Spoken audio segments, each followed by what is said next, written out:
أعوذ بالله من الشيطان الرجيم بسم الله الرحمن الرحیم.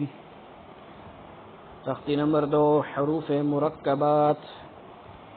تختی نمبر 1 مفرد تھی، مفردات، مفرد کی جمع مفردات اور مرکب کی جمع مرکبات. یعنی ہم نے اسی طرح پڑھنا ہے. اب اس کو زیادہ دہرانا نہیں. ہم نے الف سے یا تک جب ہمیں صحیح یاد ہو گیا تو پھر اس کو بار بار دہرائیں گے نہیں، ایک ہی دفعہ پڑھیں گے کیونکہ وہی حروف ہیں. صرف اس میں یہ بات سمجھنی ہے ہم نے کہ حروف پہچاننے ہیں کہ جوڑ جوڑ کے لکھے ہوئے ہیں، لیکن ان کو ہم نے الگ الگ پڑھنا ہے. جیسے الف با تا سا ہے، ٹھیک ہے. صرف شکلوں کو ذہن میں رکھنا کہ یہ تمام شکلیں کس کی ہیں، کاف کی ہیں، با کی ہیں، کاف کی ہیں. اس حساب سے تھوڑا سا ذہن میں رکھنا ہے تاکہ قرآن پاک میں جب آئیں گے تو ہمیں پتہ ہوگا تو یہ کیا لکھا ہوا ہے. ٹھیک ہے جی. پھر آگے جوڑ ہوگا. یہ صرف ہم نے الگ الگ پہچان کر کے پڑھنے ہیں.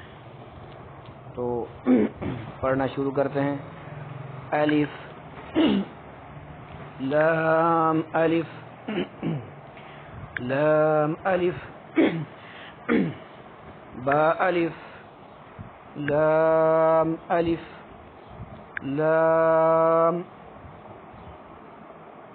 لام الف لام حا لام الف با لام با کاف کاف کاف با کاف با کاف الف کاف الف با کاف تا تا کاف سا